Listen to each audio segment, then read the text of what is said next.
My wife and I were having morning coffee together on our front porch. It was just a normal day, and she asked me to go into the clinic because I was having problems. Later that day, from the clinic parking lot, I was able to call her one last time because I was suicidal and they wanted to commit me. My name is Brad. I served in the Army from 2003 to 2017. I was a combat engineer for 10 years, and then for the remainder of my career, I was a mathematician. I joined the Army because I felt like when our country went to war, I decided that I needed to be a part of that and to serve my nation. An event that impacted me was a kind of a mysterious event that I never reported at all in Iraq. I was walking to a porta-john of all places, and I woke up on the ground unconscious. I have no idea what happened to me. I didn't tell anybody because I didn't want to get sent back to the States for testing. I didn't feel anything at the time happening to me, but if I can look back, I can really see it starting then.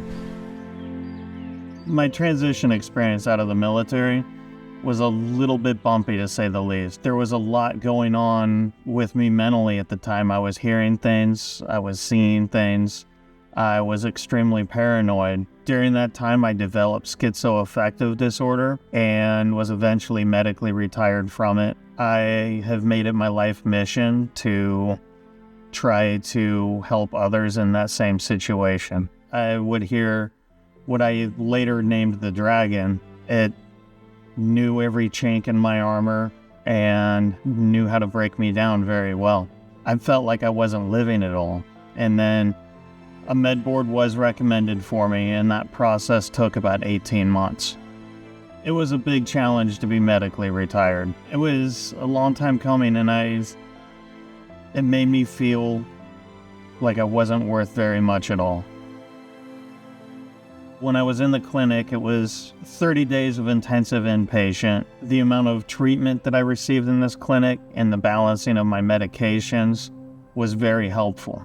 Pharmaceuticals are my first line of defense. Therapy is the next. Beyond that, I have a very strong support network that I built up in Oregon. My wife, who is my caregiver through the VA, she keeps me as level as I can possibly be. Without treatment, he was so paranoid that he couldn't leave the house. It's because of the treatment and the stability that brings and the medication. And, it's not just one building block. It's all these different things that builds him a base of stability. I think that talk therapy is especially useful. Having a true empathetic therapist, it can save a life.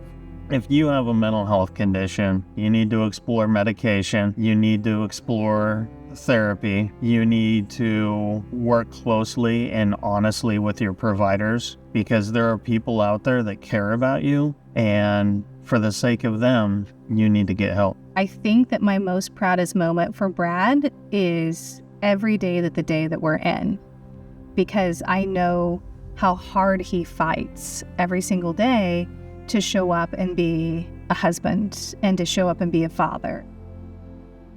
One of the things that I've benefited greatly from is my involvement with the veteran community. That has been a renewal of my purpose. I've found a lot of great friends, and really seeing the community start to rally up around the work that I do it's been really meaningful to me.